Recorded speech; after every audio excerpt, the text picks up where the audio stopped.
तो बच्चों, RRB group D 2025 में साइंस में आज आपके लिए केमिस्ट्री का एक बहुत ही महत्वपूर्ण chapter classification of the element, और वो भी कौन सा, पीरियोडिक क्लासिफिकेशन, यानी तत्वों का आवर्ती वर्गीकरण में आपके सामने कुछ बढ़िया बढ़िया सवाल के साथ बहुत जल्दी जल्दी, क्योंकि आपको भी कंपटीशन की तैयारी में लगे हुए हैं, तो जल्दी जल्दी सवाल कर लेते हैं, आपका टाइम वेस्ट नहीं करते हैं। चलिए देखिए, सबसे पहली बात आती है न्यूलैंड। न्यूलैंड का अष्टक नियम। न्यूलैंड ने क्या कहा था कि यदि तत्वों को उनके परमाणु भारों के बढ़ते क्रम में रखें तो हर आठवां तत्व अपने से पहले तत्व के साथ गुणों में समानता प्रकट करता है। क्वेश्चन नहीं, ध्यान से समझें कि पहले तत्व के गुण मिले आठवें तत्व से। यदि तत्वों को परमाणु भारों के बढ़ते क्रम में रखें तो हर आठवां तत्व अपने से पहले तत्व के साथ गुणों में समानता प्रकट करता है। अब सवाल क्या दिया है कि न्यूलैंड के आवर्ती वर्गीकरण में 10वां तत्व, तो यहां 10 कर दीजिए और इधर को आ जाइए, यहां 10 कर दीजिए तो यहां 2 बढ़ा दीजिए तो 3 आ गया। कितना आ गया? 3। अरे भाई, 1 8 कर रहा है, 1 से समानता। खुद सोचिए, 10 करेगा किससे? 3 से। यानी 10वां तत्व अगर है तो उसकी समानता तीसरे तत्व के साथ बनेगी, तो ये तीसरे तत्व के साथ समानता प्रकट करेगा। जिस समय न्यूलैंड पीरियोडिक टेबल पे काम कर रहे थे तो इनके समय में केवल लगभग 56 तत्व ज्ञात थे। इन्होंने 56 तत्वों को ही आधार मानते हुए आवर्त सारणी से संबंधित कुछ बातें बताई थी। इनका दूसरा क्वेश्चन देखते हैं क्या है भाई आज का। दूसरा क्वेश्चन कहते हैं न्यूलैंड की आवर्त तालिका में तत्वों को हेलोजनों के साथ रखा गया था। किन किन तत्वों को रखा गया था? निकिल को और कोबाल्ट को। याद रहे भाई, न्यूलैंड ने हेलोजनों के साथ किसको रखा था? निकिल को और कोबाल्ट को। अगला क्वेश्चन देख लेते हैं जरा। न्यूलैंड के अष्टकों के नियम में निम्न तत्वों में से कौन सा तत्व अंतिम था? याद रहे, थोरियम। इन्होंने, न्यूलैंड ने जो अंतिम तत्व रखा था वो कौन सा था? थोरियम था भाई, याद रहे। थोड़ा जल्दी चलते चलिए, क्वेश्चन देखते। लोहा जो कि गुणों में कोबाल्ट और निकिल जैसा होता है, इन तत्वों में से बहुत दूर रखा गया, यह किसकी कमी से कारण था? ये न्यूलैंड के ऑक्टेव नियम की कमी के कारण था। न्यूलैंड लोहे को कोबाल्ट और निकिल से अलग रख गए थे, जबकि लोहा, कोबाल्ट, निकिल गुणों में एक दूसरे के साथ काफी समानता रखते हैं, लेकिन ये न्यूलैंड से गलती हो गई। न्यूलैंड के ऑक्टेव के अनुसार, ऑक्टेव के नियम के अनुसार प्रकृति में कितने तत्व मौजूद हैं? तो भाई याद रहे, न्यूलैंड के ऑक्टेव रूल के अकॉर्डिंग नेचर में 56 एलिमेंट्स होते हैं। कितने होते हैं? 56 होते हैं। अगला क्वेश्चन देख लेते हैं। किसने यह खोजा कि हर आठवें तत्व के गुण पहले के समान होते? अभी बताया था, न्यूलैंड ने बताया था कि यदि तत्वों को उनके परमाणु भारों के बढ़ते क्रम में रखा जाए तो हर आठवां तत्व अपने से पहले तत्वों के साथ गुणों में समानता प्रकट करता है। तो भाई याद रहेगा, किसने करा था? ये न्यूलैंड ने किया था। अगला क्वेश्चन देख लेते हैं जरा। न्यूलैंड के अष्टक नियम में केवल तत्व तक लागू होता है। कहां तक की बात करी थी न्यूलैंड ने? केवल कैल्शियम तक की बात करी थी। कैल्शियम तक ही इन्होंने अपने इस बात को रखा था। अष्टकों का नियम किस तत्व पर लागू पाया जाता है? तो भाई याद रहे, कैल्शियम पर पाया जाता है। सेम क्वेश्चन रिपीट है, कोई नहीं, अगला क्वेश्चन देख लेते। नीचे दिए गए वर्गीकरण में से कौन सा परमाणु द्रव्यमानों के आधार पर था? देखिए, 3 लोग थे, डॉवेराइनर, न्यूलैंड और मेंडलीव। तीनों ने एक ही बात को बेस माना था, वो है परमाणु द्रव्यमान, और बोला था कि परमाणु द्रव्यमान या परमाणु भार तत्व का मौलिक गुण होता है। Atomic mass is the fundamental property of the element. तो ये तीनों का ही कॉन्सेप्ट था, डॉबेराइनर, न्यूलैंड और मेंडलीव। तो देखते हैं, डॉबेराइनर, न्यूलैंड और मेंडलीव, ये सी ऑप्शन आपके लिए बिल्कुल ठीक है। इसमें आगे बात आती है, निम्न में ट्रायड में से कौन सा एक डोबे राइनट्राइड का प्रतिनिधित्व करता है। बच्चों लोगों को जान लेते हैं डोबेराइनट्राइड क्या होता है। जैसे हम पहले ही वर्ग में ले लेते हैं लिथियम, सोडियम और पोटेशियम। लिथियम का जो परमाणु भार होता है वो 7 होता है, सोडियम का 23 होता है और पोटेशियम का 19 होता है, नहीं 39 होता है। कितना होता है? 39। तो डोबेराइनर ने यह कहा था कि यदि हम पहले और अंतिम तत्व के परमाणु भार का औसत निकालें तो वो जो औसत आता है वो बीच वाले तत्व के परमाणु द्रव्यमान के बराबर होता है। हमने लिथियम का परमाणु द्रव्यमान 7 रख दिया, पोटेशियम का 39 रख दिया, दोनों को जोड़ लिया, दोनों का एवरेज निकाल लिया, औसत निकाल लिया, 23 आया।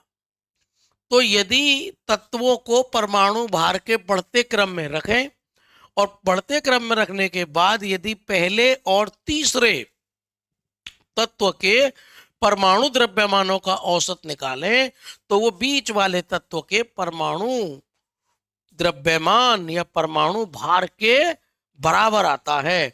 इसी को हम क्या कहते हैं? डोबेराइनट्राइड कहते हैं। ट्राइड का मतलब इन्होंने 3 तत्वों को एक साथ रखा था, that's why this is called Dobereiner triad. Okay, चलिए अगला तो भाई देख लेते हैं किस किस का लिथियम, सोडियम, पोटेशियम। तो भाई इसमें हम इसी के साथ चलें। Lithium, sodium, potassium. बोले सर ये भी तो लिथियम, सोडियम, पोटेशियम में। नहीं नहीं नहीं नहीं नहीं, इस बात को ध्यान से समझना है। पहले सबसे वो एलिमेंट लेना है जिसका एटॉमिक मास सबसे कम है, फिर वो एलिमेंट लास्ट में रखना है जिसका एटॉमिक मास सबसे ज्यादा है, और जिसका एटॉमिक मास दोनों के बीच में है इसलिए उसको बीच में रखना है। तो हम ऑप्शन डी के साथ नहीं, ऑप्शन बी किसके साथ जाएंगे? ए के साथ जाएंगे। बिल्कुल ये कह रहा हूं, ये हमारा LINAK, ये वाला ऑप्शन।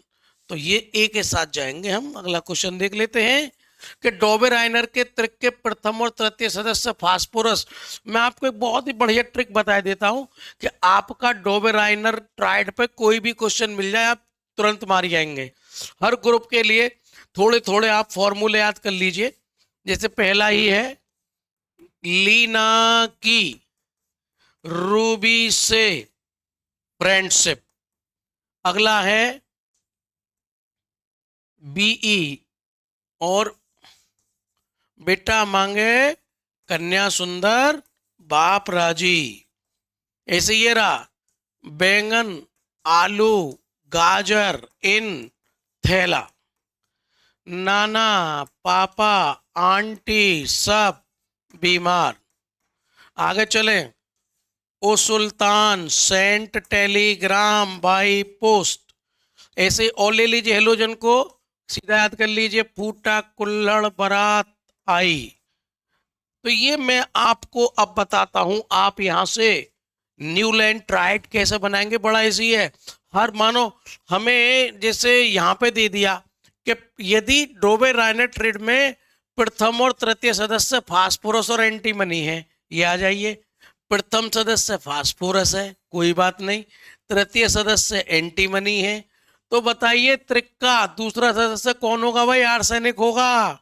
कौन होगा? आर्सेनिक होगा। ये तो आपको नाइट्रोजन फैमिली से दे दिया।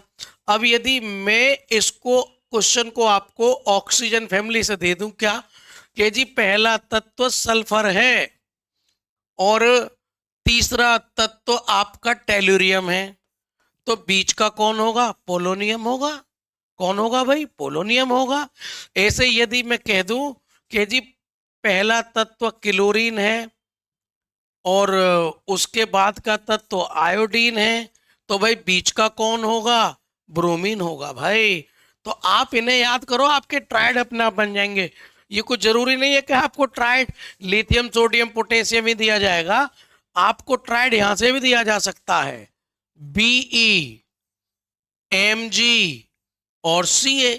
ये बन गया क्वेश्चन कि यदि पहला तत्व BE है, तीसरा तत्व Ca है, तो इस ट्राइड का बीच का तत्व कौन होगा भाई? मैग्नीशियम होगा। तो भाई याद रहे, बहुत इंपॉर्टेंट क्वेश्चन है कंपटीशन पॉइंट ऑफ व्यू से। ट्रायड बनाना।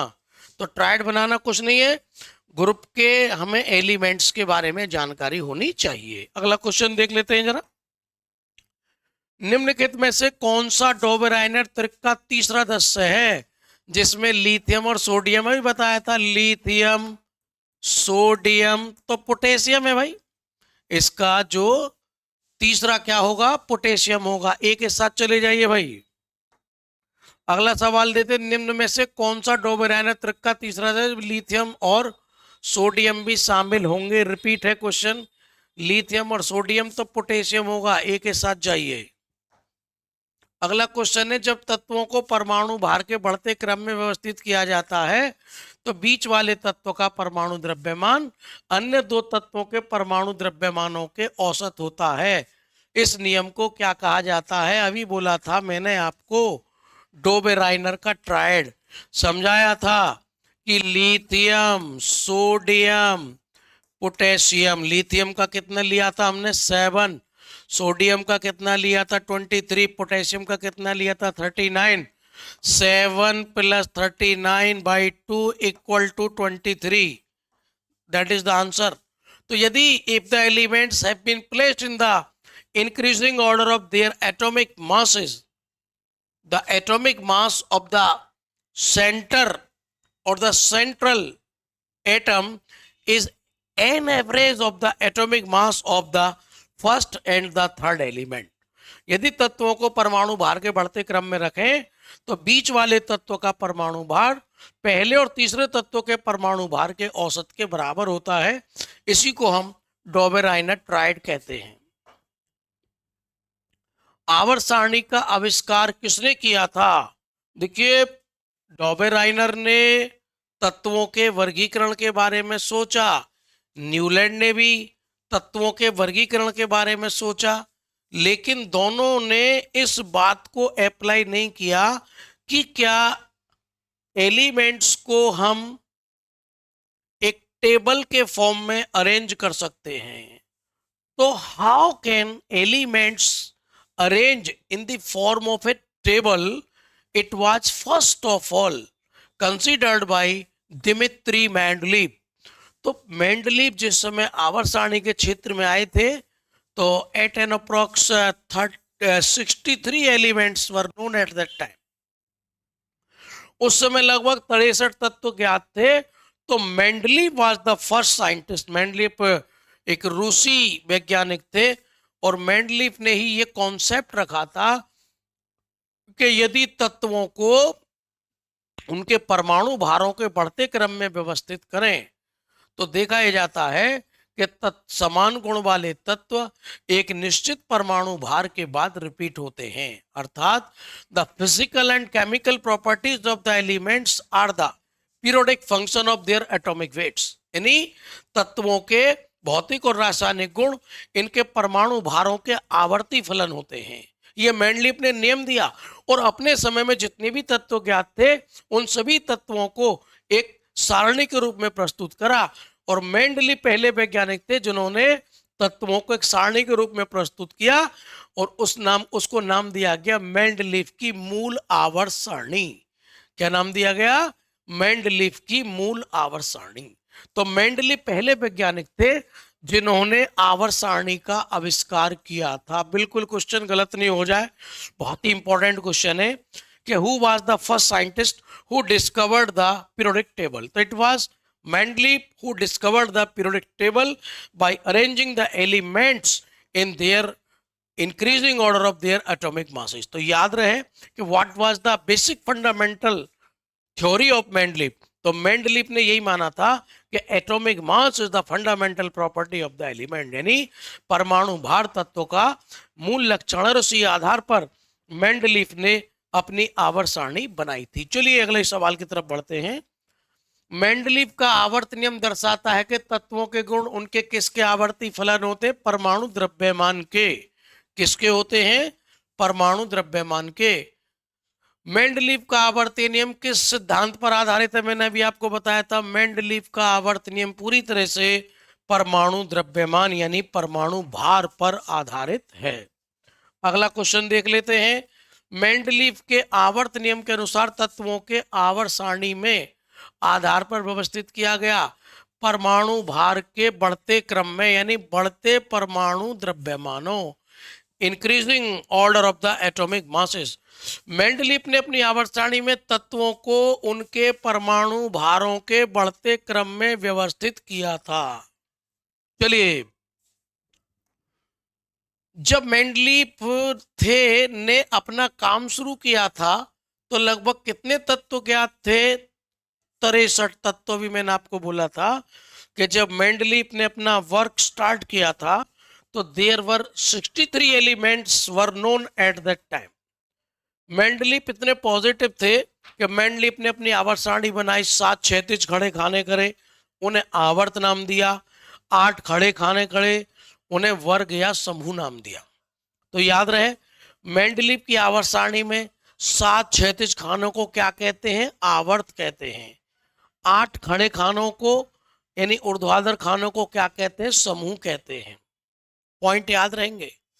मेंडलीव की आवर्त सारणी बन जाने के बाद क्या क्या भाई बेनिफिट हुए? कई सारे बेनिफिट हुए।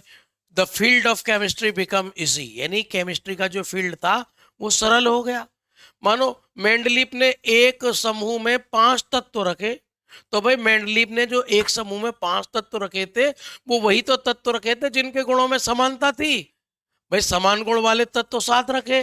तो यदि हमें एक तत्व के गुण पता चल जाए तो हम गैस कर सकते हैं कि भाई बाकी तत्वों के गुण क्या होंगे। तो मेंडलीव की मूल आवर्त सारणी बन जाने से रसायन शास्त्र सरल होगा। दूसरी बहुत बड़ी इंपॉर्टेंट बात थी, मेंडलीव बहुत पॉजिटिव व्यक्ति थे। मेंडलीव जब अपनी आवर्त सारणी बनाई थी मेंडलीव ने, तो उन्होंने अपनी आवर्त सारणी को बनाते समय कुछ स्थान खाली छोड़ दिए थे, ये सोचकर कि भाई आगे चल के मेरे भाई बंधु और भी आएंगे, जैसे मैं आया हूं, औरों के बाद वो भी इस क्षेत्र में काम करेंगे, नए तत्वों की खोज होगी, तो वो कहाँ जाएंगे। तो मेंडलीव इतना गैस कर चुके थे कि अगर मेरे समय में ये 3 एलिमेंट यहाँ के ज्ञात हैं तो जो 2 एलिमेंट होंगे उनमें ये प्रॉपर्टी पाई जाएगी और उनको यहाँ स्थान दे दिया जाएगा। तो मेंडलीव की आवर्त सारणी बन जाने से Sc यानी स्कैंडियम, जर्मेनियम और गैलियम, ये 3 खास तत्व थे जिनकी खोज हुई, जिन्हें आवर्त सारणी में बाद में स्थान दिया गया। एक खास बात और करी थी मेंडलीव ने कि मेंडलीव ने कुछ तत्वों के परमाणु भारों को भी संशोधित किया था। खासतौर से 2 तत्व उन्होंने पकड़े थे, एक यूरेनियम और एक पकड़े थे प्लूटोनियम। इन दोनों तत्वों के परमाणु भारों का भी संशोधन किया था। तो ये बेसिक बातें मैं आपको बताता चल रहा हूं ना, ध्यान देते चले। क्वेश्चन तो सीधा हो चुका है हमारा। अगला क्वेश्चन देखते हैं क्या है भाई, कि मेंडलीव की आवर्त सारणी में खोजे न जाए तत्वों के लिए अंतराल को छोड़ा गया था। वही आ गया क्वेश्चन, है नहीं। जब मेंडलीव ने अपनी मूल आवर्त सारणी बनाई थी तो उन्होंने स्थान खाली छोड़ा था। तो निम्न में से कौन सा वो तत्व जो उसको स्थान मिला था? तो भाई Ge है भाई, ये रहा जर्मेनियम। बहुत इंपॉर्टेंट सवाल है। जर्मेनियम मेंडलीव की आवर्त सारणी में स्थान नहीं पाया था, उस समय तक खोज नहीं हुई थी। मेंडलीव की आवर्त सारणी बन जाने के बाद लोगों ने इसको खोजा, तब इसको बाद में आवर्त सारणी में स्थान दिया गया। अगला क्वेश्चन, मेंडलीव की आवर्त सारणी बाद खोजे जाने वाले तत्वों को लेकर छोड़ी गई थी, इनमें से किस तत्व को आवर्त सारणी में बाद में जगह मिली? वो ये बता तो दिया, जर्मेनियम है भाई। अगली बात आती है कि मेंडलीव की आवर्त सारणी में लंब, हाँ बताया था मैंने भी आपको, लंब स्तंभों को और क्षैतिज स्तंभों को बताया था। जो खड़े खाने थे इस तरीके से, इन्हें तो नाम दिया गया था समूह, और जो क्षैतिज खाने थे इस तरीके से, इन्हें नाम दिया गया था आवर्त। तो याद रहे, मेंडलीव की आवर्त सारणी में हमसे पूछा जाए कि कितने क्षैतिज खाने होते हैं, 7 क्षैतिज खाने होते हैं जिन्हें आवर्त कहते हैं। कितने खड़े खाने होते हैं? 8 खड़े खाने होते हैं जिन्हें समूह कहते हैं। तो भाई याद रहे, क्वेश्चन पढ़ना है लंब रूप स्तंभों को और क्षैतिज, तो लंब रूप का मतलब है समूह और क्षैतिज का मतलब है आवर्त, तो बी ऑप्शन लेंगे आप। तो भाई याद रहे, लंब यानी खड़े खानों को समूह कहेंगे और क्षैतिज खानों को आवर्त कहेंगे। मेंडलीफ की आवर्त सारणी में क्षैतिज स्तंभों को क्या कहा जाता है, अभी मैंने बताया था आपको, आवर्त कहा जाता है। क्या कहा जाता है? आवर्त। रासायनिक गुणों के मध्य मेंडलीफ ने इन तत्वों के साथ मिलकर बने यौगिकों पर ध्यान केंद्रित करा। मेंडलीफ जब काम कर रहे थे तो मेंडलीफ ने दो खास तत्व पकड़े थे, एक हाइड्रोजन और एक ऑक्सीजन। तो उन्होंने हाइड्रोजन और ऑक्सीजन के यौगिकों पर काम किया, बताया कि इनके यौगिक बनते। मूल तत्वों की आवर्त सारणी बन जाने से पहले वैज्ञानिक कौन थे? मूल तत्वों की आवर्त सारणी बनाने वाले यही तो है, मेंडलीफ थे भाई, और कौन थे?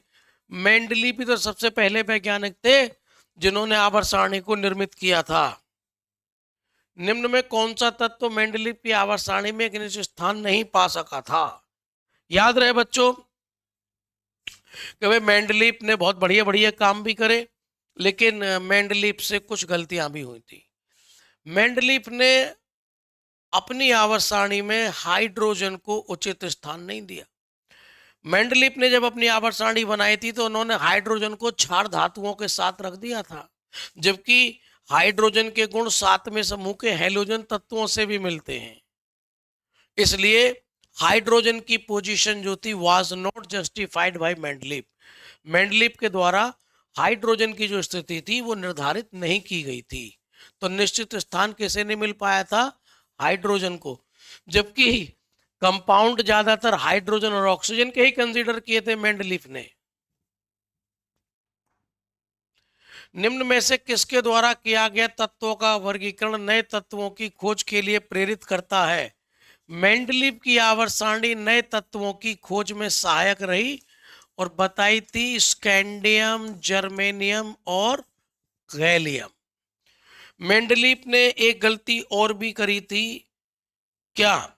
कि मेंडलीफ ने क्षार धातु और सिक्का धातु दोनों को एक साथ रख दिया था, जबकि अभी पढ़ेंगे आगे चल के क्षार धातु एस ब्लॉक तत्व हैं और जो सिक्का धातु हैं ये डी ब्लॉक तत्व हैं।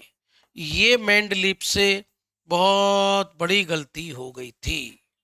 ये मेंडलीफ से बहुत बड़ी गलती हुई थी। एक और बड़ी गलती हुई थी, क्या? कि आर्गन जिसका परमाणु द्रव्यमान 40 है को पोटेशियम से पहले रख दिया था जिसका परमाणु द्रव्यमान कितना है? 39। तो ये तीन खास बात थी। एक चौथी समस्थानिकों की स्थिति भी थी, बट ये तीन ड्रॉबैक मेंडलीफ की बहुत ज्यादा बड़ी थी। तो याद रहे आपको, और सभी बातों को ध्यान से पढ़ते रहिए, क्वेश्चन लगाते रहिए। मैं कल फिर आपके लिए बहुत अच्छे अच्छे और आवर्त सारणी संबंधित और कंपटीशन संबंधित ग्रुप डी के बढ़िया बढ़िया सवाल लेके कल आपके सामने हाजिर होऊंगा। नमस्कार।